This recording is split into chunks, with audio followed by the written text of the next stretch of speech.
May hapon, ma'am. Nako diri para mag-interview sa imuha mahitungod sa sa akong study, sa akong research. Ang title sa akong research is Exploring Parents' Lived Experiences in School Governance through Parent-Teacher Association. I am Lani Bicanha, a Master of Arts in Education student in Ramon Magsaysay Memorial Colleges. O, mao ni akong mga pangutana, ma'am, sa imuha. Ready na ba ka, ma'am? Okay, ready na. Okay po, thank you. So,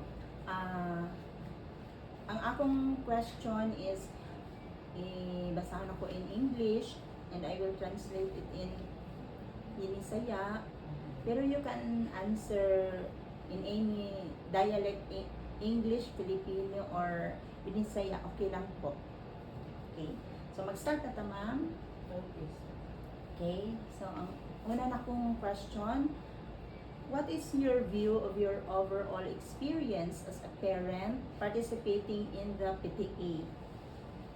Can you describe a specific experience that shaped this view?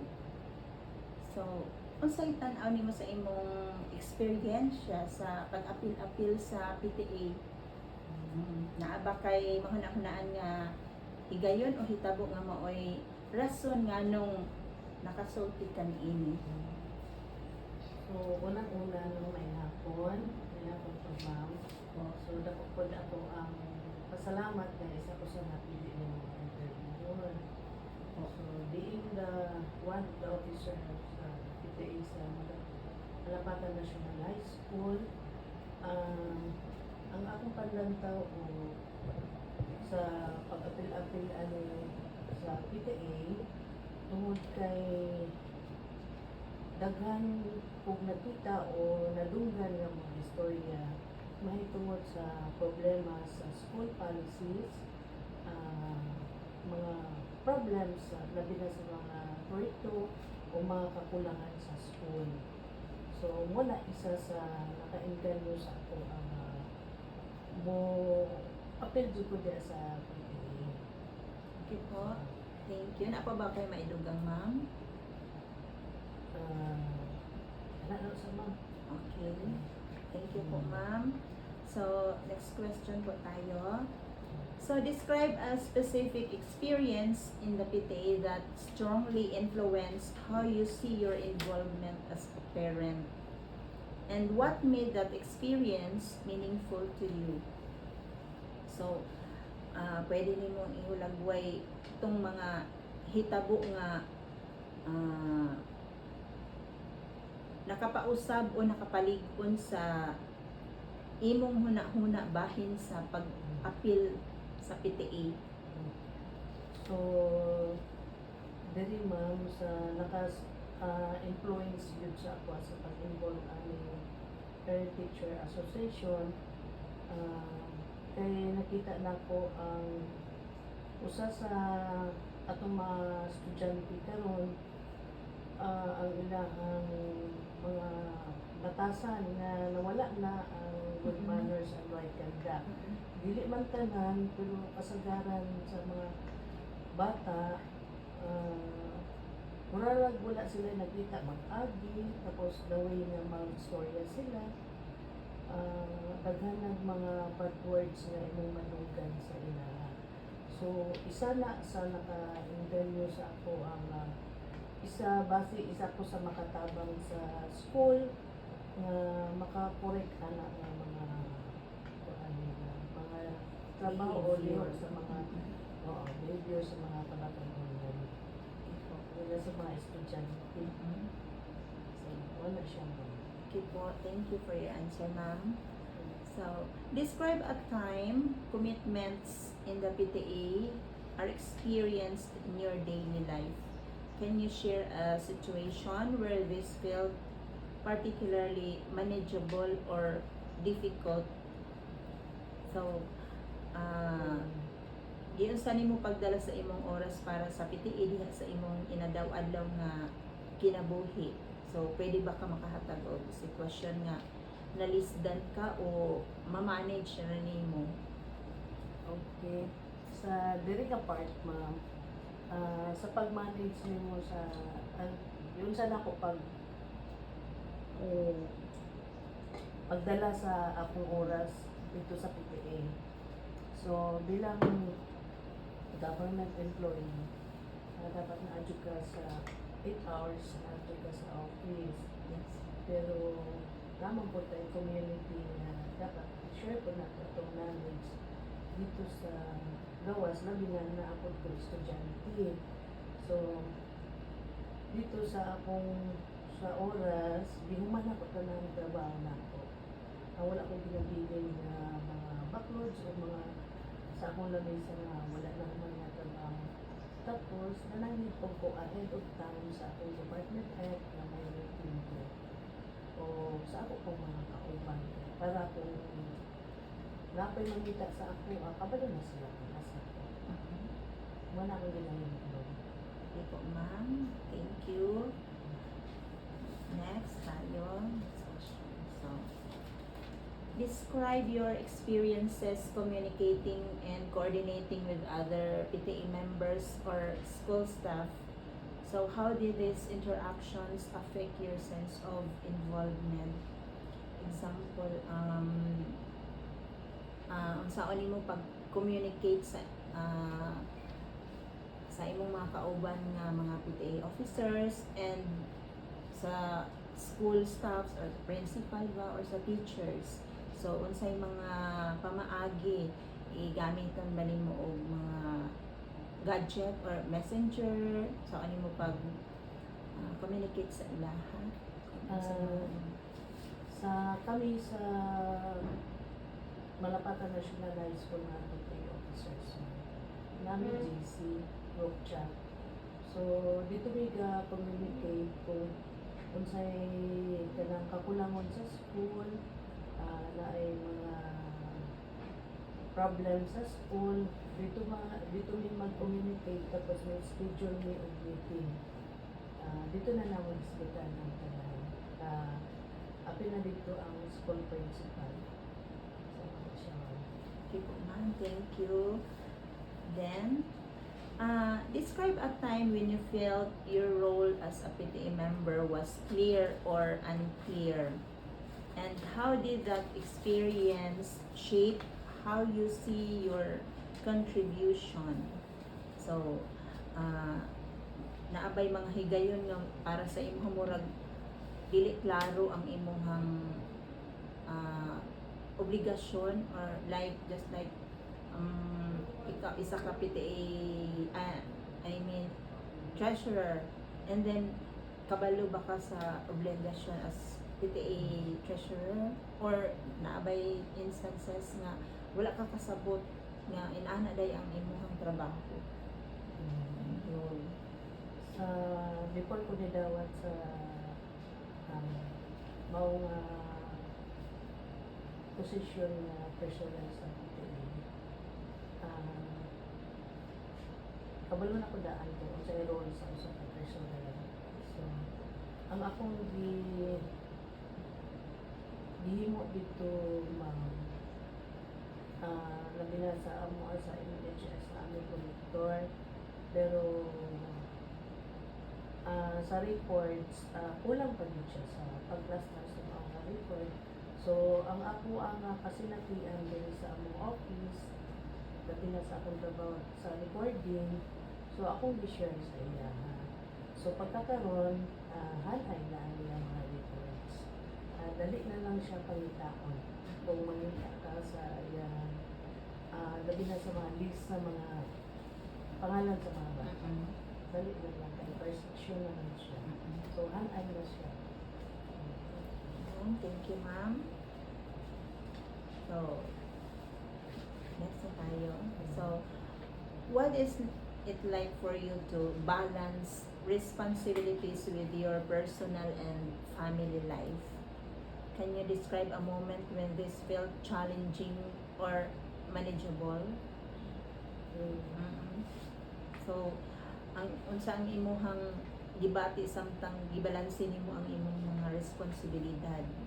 So para sa imo haba nalisdan ka or okay naman ni jabor ra ba para sa imo? Sometimes, malis na yun tayo sa kaya na din naman ka nagtrabaho, tapos pamilya ka, napaang PPA. Pero depende na sa pag-manage mo sa inyong time. So, dito, sa about sa akong family, so dito sa PPA, proud ng ko kay nahimo kong officer sa kadaghan sa mga parents no, isa ko sa PPA anniversary. Di-share na ko sa akong family kung unsa yung role na ko sa pagka-treasurer. So, nakatabang ko sa ila kay sa mga ideas na dito sa balay o sa akong pagka-PPA treasurer, na-share ko na ko sa ila. Kung unsa pa ka kung agi man kong kalisod sa pagkuan dia sa PPA, sometimes na agi kay usay man gud na meeting sa PPA, kung kalitong tawag akong mga kauban o sa member sa akong family na ay nangita. So, i-inform na ako sila, tagaan ako sila kung kanang time na kadir lang, mano lang na ako report diri sa meeting. Wala akong nahimot. Okay, ma'am. Salamat. Okay, next. So, can you describe an experience where conflict or disagreement occurred in the PTA? And what emotions did you go through during and after that experience? So, ado na ba yung mga panagbangi? Halimbawa, nag-meeting mo? Or nakuha mo, nagkasilabot? Pero unsa ang imong gibatean ang higayon? So far sa akong pagka-officer sa PPA, wala ko na kasi natin na nagbangiay ni sa akong mga kauban na officers. Ang amo lang is, pag may problem, pangitaan naman na siya kung solusyon. So, wala di ko na-experience anong nagbangiay ni kay kung may problem, pinaprangka man naman sa ila. Kini, dili na siya pwede, kini pwede dirita, mo na siya ang pwede mo, o kaya ang policy sa school. Kung asa ang tama dito mo. So, wala may nagka-bangiay. Okay, thank you, ma'am. Can you describe a time when continuing your participation in the PTA felt difficult? And what did that experience feel like for you? Kung naabay higayon nga, gibati na nimo nga, lisod na ang magpadayon. Gusto na ko mo, di na lang magpadayon. Hawa na lang ko pagka-officer. Kaya di man dahil ni basta-basta. Sa diri, lisod jud nga may kang isa ka sa officer sa PTA. Labi na ang PTA, nakay gusto nga ka ng officer ka, nakay gusto nga i-suggest na mga para sa kayuan sa eskwelahan. Pero dili ay pwede nga ang tanan PTA officers nga kung sa iyang gusto masunod niya kay ang school na among pwede ay siya policy. So, ang PTA officers is limitado ang kailangan. Obligasyon, dili yung tanan nga, di man yung dili kay naapoy bited nga policy o may policy ang bited. So, kung sa imong debate mga ingon anak nga naadi ay mga So sometimes ma-discourage ka kay kay imo na gutong gusto nga makuano. Labi na kanang magisgot na ta sa financial sa school kay ang school baya dili baya niya ma-provide tanan ang problema sa school po kay even na ang school activities nga dapat dito sa ikuan sa ilang MOE, pila lang maya ilang MOE. So kami nga mga PTA officers, may kami o idea kung saan na mo pagtabang sa school. Pero di ay naaman di ay dili labi na ka ng zero collection. Una lisod kaayo ang zero collection. Kay dito pa lang dili na siya pwede pa lang itong mangulit taka. Nga di ay kay kinahanglan donation ang imo ikuan sa mga parents. So isa dito sa among isa ko na discourage ko kay ang mga principal na kanya mayroon ka na patakaran ay isang musunod sa DepEd na policy, ang isa mo agi siya sa parents man ang mo approve. So mo to isa sa nakainggan mo sa isura ko dali ko din ani ang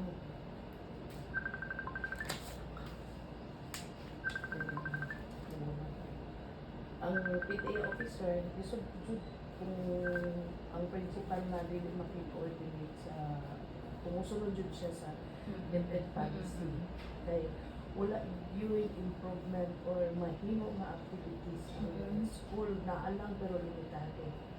So like for example karon on kanang input o kung sa katong mga activities nila nga bago karon kung walay parents na contribution na ginagmay wala din sila magpadala ng participants nila. So, dito sa idea sa DPA officers, nakapadala, proud po gani ang eskwelahan niya. Champion ba yan? Yes. Ba yan, champion? So, muna mo ang nakabalik po sa about in ganyan.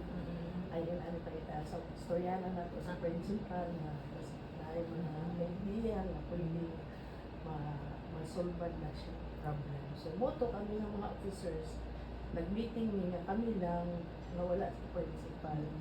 So, by next, karoon na opinion na sa principal, amo siya para man to sa school, sa mga bata, mampod na ang ilang mga talent ba, mga Sayang, no? Ay, ma-enhance pa na ilang. Wala siya mga. Okay po. Thank you, ma'am. So, describe an experience when you felt you made a meaningful or limited contribution to the PTA. And how did that experience affect you emotionally? Makahatag ba kag kasinatian o sa diin gibati nimo nga nakahatag ka og makahuluganon o limitado lang nga contribution sa PTA. So giun sa man ini nga kasinatian pag-apekto sa imong emosyon. Sometimes na yung mga activities school na kami tanan officers mag-attend nga mag-participate ang tanan nga PTA officers. So, usay ako din kay busy dahil sa office sometimes niya ako pwede na delete ang account na pwede na taga-barangay. Wala akong time na delete mga so, kung kuan mga kuwan ang PTA mga kuwan is kuan man din siya kanang importante ng kuwan to mabala makuan mo imong trabaho o ang kuan so sometimes malimitahan mo ang time sa PTA labi na maapektuhan ang iyong trabaho. So, usahay, mag-uol ka kay wala ka dito na labi na dahil mga meetings na kinahanglan na sumbaro. So, sayang ang time ba nga imong idea dito na ma-share. So, dito na ako, buhat na ako, chat na ako ang president kung muna yung mga itong suggestion na ako mamuha siya. Iya po nang ipaabot sa ako. So, muna na ang daghan na taong obligation, family, work, yan sa PTA pa. So, makuan ka sa time ng mga natin.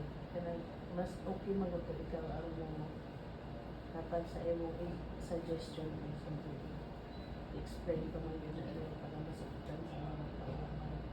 So, sa'yo magbuol ka, kaya masayangan, di ba, wala ka. So, affected yung information. Po, thank you, ma'am. So, next question po. Through your PTA experiences, how has your understanding of being a parent involved in school changed over time? Can you describe an experience that led to this realization? So, pinaagi atong imong mga kasinatian, giun sa man pag-usab sa imuhang pagsabot ang kamahinungdanon sa pagkaginikanan nga nalambigit sa eskwelahan samtang niagi ang panahon, samtang nilabay ang panahon. So, makasulti ba ka og usa ka mga kasinatian nganong mauni ang nahimong dalan sa imong naambuhan o kaambuhan. So halimbawa hunaan ba nimo nga katong sa wala pa ka sa PTA, abi nimo unsa lang ang pagiging PTA officers, or halimbawa kay ginikanan lang ka, so di pa maka-officer ato nga time, ngayon lang ka nga mubayad lang ko bayro nun, bahala na sila kung asa na padulong ang kwarta o asa ka na padulong ang kwarta. Something ingon ana nga mga pangutana o nya ikumpara nimo karon nga naa na ka mismo ingon ana di ay ang so sa imong realization ana Sa akong kasinatian, so wala pa ko na PTA officers. Yanong parent lang lang. O sabi ko sa na-officer na, ang kalahian diya is, kung parent lang ka, pwede na ka makayaw-yaw. Isang unsa lang imong iyaw-yaw, kay siyempre makadungog ka sa uban nga parents, lalo man na, dagan kay mga pangutana. Yan, anong dako man na ang mayroon nun, dagang reklamo ba, pwede na makareklamo dito sa gawas. Pero kung PTA officer na dahil ka, hindi dahil lalim kay nga no, dagan kay problema ang school. Ang parent bangon is, kung unsa lang iyang nakita, mo lang to iyang isulti. Pero ang PTA officers kay naisa naman dito ang problem, makaingon ka nga, hindi ko nila yung PTA officer ka. Dagang kagsulbaro niya problema. So, dito sa kasinatian natin, na nahimo na kong officer, ako na ang nagpasabot sa uban nga parents. Ay mo pagyaw-yaw kay wala mo kay balos kung unsay mga gipang gastusan asa padulong ang inyong kwarta. So, during sa General Assembly, mag-attend mo para makasabot mo kung unsa ang representatives officers kung asa padulong ang kwarta o sa ginagastusan. So, isa na ko dito nagpasabot sa ilaha. So, muna ako ang mahinungdanon na yung pagkaginikanan na nalabigay sa samtala na katong adi pa nga mas maayo dahil nga ma-officer ka kaya nga no, mag-share nimo sa uban ng parents ang mga problems tanan dili kay kung parent lang kayo yaw lang ka dito sa gawa. Pero pag dito na ka sa sulod na usa ka sa officialis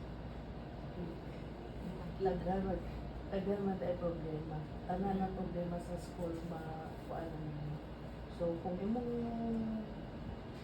kulang pa ang contribution nimo nga kuan sa role kay dili lang problem sa school project, sa mga activities sa mga bata, pati po sa mga teachers. Naapod sila yung mga needs ng mga teachers. So, wala siya ma'am. Okay, ma'am. Thank you. So, next question. Describe a moment in your PTA involvement where you discovered something about yourself as a parent. And what did you realize from that experience?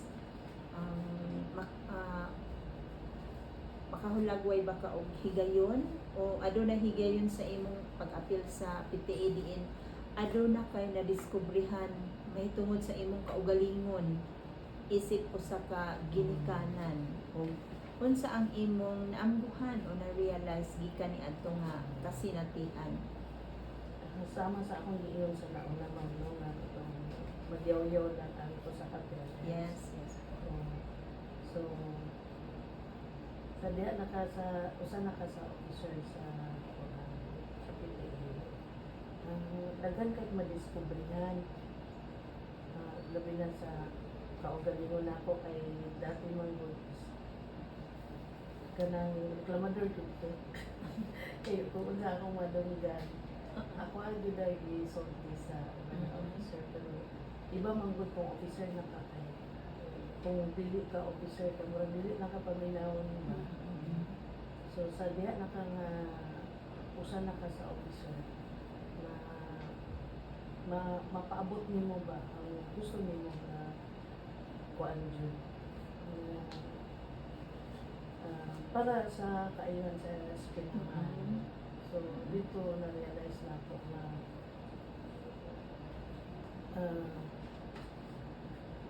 mas maayo na mga officer ka mo kaya nakaingon ko na antod na pa ako anak sa school at kumawa ni pagka-officer na ako kaya makashare ka man ba sa mga sa gingon na mga ideas para sa kainan sa school. So naa pa ba kay nadiskubrihan maliban sa ingon ana nga mga talent, so naa pa ba kay uban nga nadiskubrihan nga imong talento nga sa una wala ka kabalo nga maayo man dai ko ani diri nga sa kuan ma'am sa kanang recording sa school labi na sa finance. So dito pa lang daan sa filing sa recording nila. So isa na sa akong na-discover na nakatama na o nahipos nila tanan. Okay, ma'am. Thank you po. So dito na tayo sa next question po. So when you think about your future involvement in PTA, how do your past experiences shape how you see your role moving forward? So,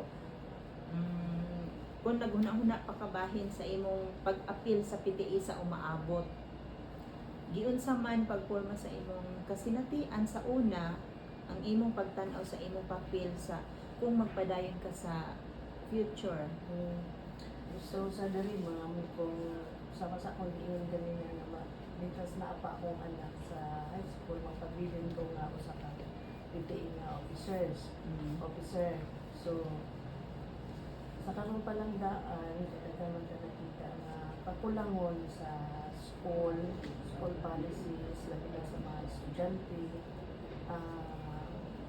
na nakakuan na ay nadaan kung palaron nga mahimo gyud ka officer sa wala na yung bilatandaan na Yes po, ma'am. Naa pa ba kayo maidugang, ma'am?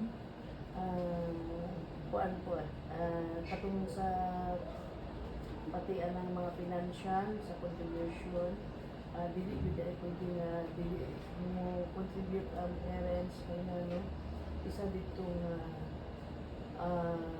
wala kulang gyud kaayo ang MOA sa school na i-provide sa mga needs sa mga kabataan ko na labi na sa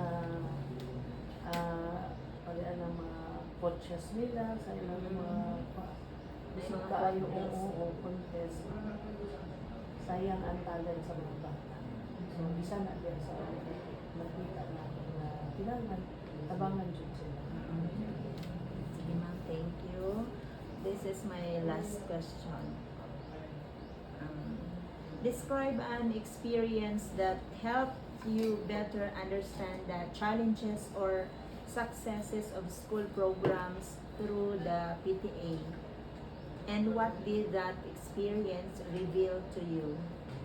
So, makahulagway ba ka o kasinatian nga nakatabang nimo aron masabtan ang mga challenges o kalisdanan o mga successes sa programa sa eskwelahan pinaagi sa PTA. Ug unsa ang ipadayag o gipakita niini sa imong kasinatian? Halimbawa, parehas aning maabot nato nga brigada eskwela kay hapit naman jud ang kuan na pod mag-start ang school year sa atong klase. So naagi tay mga inana nga activity. So nakita ba nimo nga unsa ang imong pwede nga mahuna-hunaan nga naano ko'y activity nga ingon ana? So sa diri ma'am no, ang diri sa mga kalistanan ng mga challenges, dako kayo tabang ang PTA officers, PTA contribution, labi na sa financial, kay daghang pesos sa dili magpapwede magbrigada na wala kay igasto. So, kung magulat ka sa donation sa mga parents, pipila lang. Kulang kaayo ang donation. So, mas maayo dito nga ay financial na contribution kay dako kayong tabang sa eskwela. Nakita dito na ako nga katong contribution, dako kayo na share sa mga school. Ako yung problem. So, wala siya ma'am. So, syempre kung naay mga kalisod, so ingon ana gyud no sa yung tawag ani. So, imong masabtan nga kung imong yung maisip nga dili ilalim ang pag-provide og kuan para sa anan kailangan mo din ang mga pondo ana. So, dili ilalim pero kung magiging successful ang program na inyong gihimo, so syempre proud po ka. So unsa imong realization ana ma'am? So dapat ang PTA dili gyud siya wala on ng Parent Teachers Association. Magtinabangay ang PTA o ang school ay dili kaya i-provide sa school ang need sa eskwelahan. So dapat naagid ang dili lang nga contribution na financial, kundi pati pag mga ideas o kusog pud man kay ang teacher dili man na ingon nga tanan nga makaya nila ng mga trabaho mo. So wala siya isagya nga ang PTA suportahan po sa school. So partner sila. Thank you ma'am sa imong answer. Daghang salamat ma'am sa imong hangtod tubag. Dili na ko ya.